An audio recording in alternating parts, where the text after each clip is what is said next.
गरीब बकरी का बंटवारा। एक बार की बात है, एक छोटे से हरे भरे गांव में रामू नाम का व्यक्ति रहता था। रामू बहुत गरीब था और उसके परिवार में भी कोई नहीं था, लेकिन वो बहुत खुश रहता था और सबकी मदद करने को हमेशा तैयार रहता था। और रामू, आज कहाँ चल दिए? अरे कुछ नहीं भाई लोग, अपनी गैया को तालाब के पास ले जा रहा हूँ।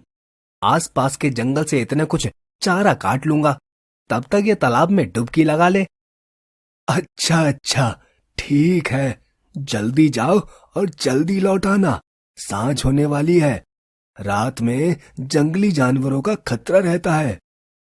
चाचा, बस मैं यूं गया और यूं आया। रामू बेशक अकेले रहता था, लेकिन उससे सभी गांव वाले बहुत प्यार करते थे। उसके सहज व सभी की मदद करने वाले स्वभाव से सभी उसे अपने जैसा ही मानते थे। कोई उसके लिए खाना बना दिया करता तो कोई कपड़े सिल दिया करता था। रामू जैसे ही अपनी गाय को लेकर तालाब के पास पहुंचता है, उसे तालाब के अंदर किसी चीज के हिलने की आवाज आती है। ये कैसी आवाज है? लगता है कोई तालाब के अंदर गिर गया है। मुझे ही उतरकर देखना पड़ेगा।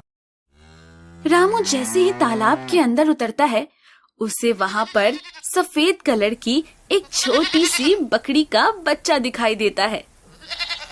आ जाओ नन्हे शैतान, तुम इस तालाब में कैसे गिर गए? और तुम्हारी माँ कहाँ है? रामू आसपास नजर उठाकर देखता है, लेकिन उसे दूर तक कोई बकरी नजर नहीं आती। अब रात होने वाली थी और रात में आसपास जंगली जानवरों का खतरा भी रहता है। ये तो अभी बहुत छोटा है। अगर मैंने इसे यहाँ छोड़ दिया तो यह बच नहीं पाएगा। मुझे इसे घर ले जाना होगा। रामू अपने गले में डला हुआ कपड़ा उतारकर उस बकरी के बच्चे के शरीर पर ढककर उसे गोद में उठाकर अपने घर ले आता है। चलो, तुम्हें तुम्हारे नए घर ले चलते हैं। डरो मत, तुम अब सुरक्षित हाथों में हो। रामू को जानवरों से बहुत प्यार था। उस बकरी के बच्चे को घर पर लाने के बाद तो मानो जैसे उसे खजाना मिल गया हो। वो उस बकरी के बच्चे को अपनी जान से भी ज्यादा प्यार करता था। उसने उसका नाम शंभू रख दिया। रोज उसकी देखभाल करता और उससे बातें किया करता था। ये लो शंभू, दूध पी लो। तुम अभी छोटी हो ना, तुम्हें बहुत सारे खाने की जरूरत है। फिर तुम जल्दी जल्दी बड़ी हो जाओगी। शंभू ने धीरे से गर्दन हिलाकर रामू की बात मान ली और दूध पीने लगी। यह देखकर रामू बहुत खुश हुआ और जोर जोर से हंसने लगा और हंसते हंसते बोला, अरे शंभू, तुम कितनी प्यारी हो। धीरे धीरे करके शंभू बड़ी हो रही थी। उसने दूध देना भी शुरू कर दिया था। शंभू बेशक एक जानवर थी, लेकिन वो रामू से बिल्कुल इंसानों की तरह प्यार करती है और उसकी हर बात मानती थी। सभी गांव वाले उन दोनों की इस प्यारे से रिश्ते को देखकर बड़ा खुश हुआ करते थे। अरे रामू, शंभू कैसी है? एकदम बढ़िया है भाई, बड़ी हो गई है और दूध भी देने लगी है। अरे सही है, हमने सुना है कि बकरी का दूध बहुत लाभदायक होता है। तुम थोड़ा दूध बेच दिया करो, इससे तुम्हें भी थोड़ी बहुत आर्थिक सहायता मिल जाएगी। जी भैया। उसी दिन बूढ़े चाचा रामू के घर आते हैं। रामू ने पैसों के सिलसिले में बूढ़े चाचा को बुलाया था। उसे कुछ पैसों की सख्त जरूरत थी। अरे वाह, शंभू तो बहुत बड़ी हो गई है। जी चाचा।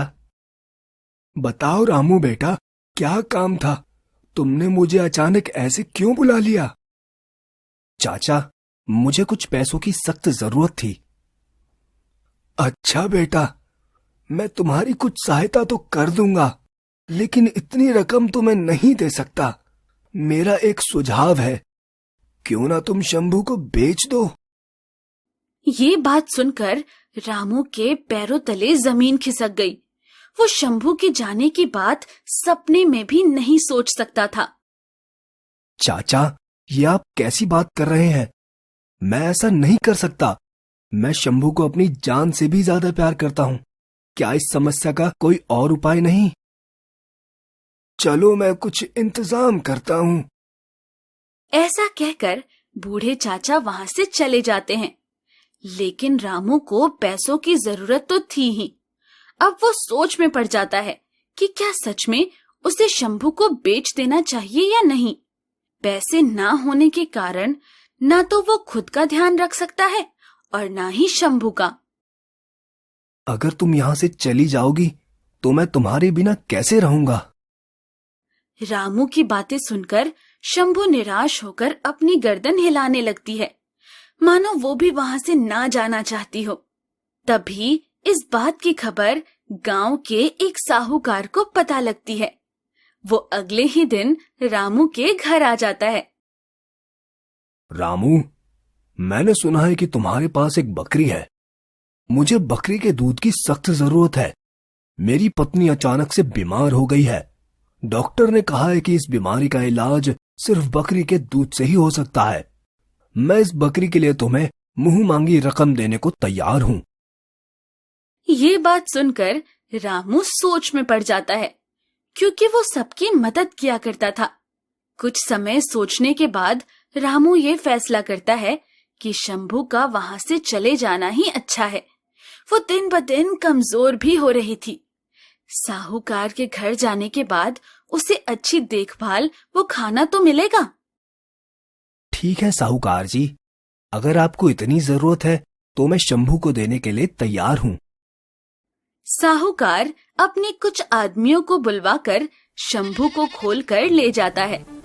रामू दूर खड़ा होकर ये सब देख रहा होता है। तभी उसकी आंखों में आंसू आ जाते हैं। शंभू भी वहां से जाने को तैयार नहीं होती। वो रस्सी खींचने में अपना पूरा जोर लगा देती है, लेकिन फिर भी साहूकार के आदमी उसे ले जाते हैं।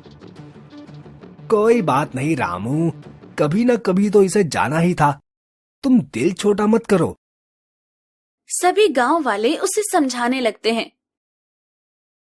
मालिक, शंभू खाना नहीं खा रही है। हमने उसे सब तरह से खाना देने की कोशिश कर ली।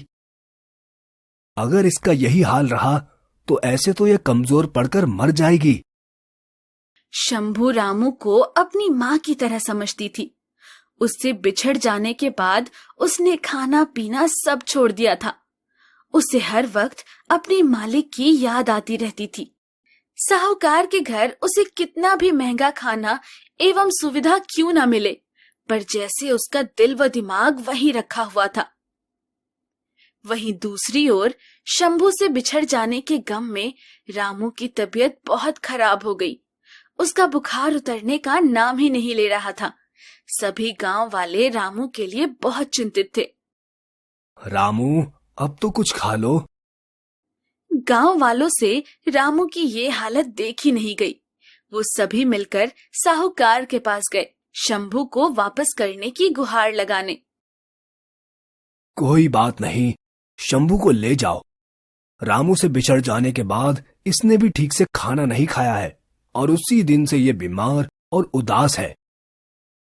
उसके बाद सभी गांव वाले मिलकर शंभू को वापस घर ले आते हैं। शंभू को देखकर रामू को ऐसा लगा जैसे उसे नया जीवन मिल गया हो। इसके बाद रामू एवं शंभू गले लग जाते हैं। रामू शंभू को गले से लगाकर तेज से रो पड़ता है। इंसान को स्वस्थ और सुखी रखने के लिए जीवन में पैसा सब कुछ नहीं होता। कभी कभी संवेदनशीलता भी जरूरी होती है। दोस्तों आ ही गए हो तो चैनल को सब्सक्राइब कर देना और वीडियो अच्छी लगे तो लाइक और शेयर भी कर देना और बेल आइकन जरूर दबा देना ताकि आपको नए वीडियोस की नोटिफिकेशंस मिलती रहे।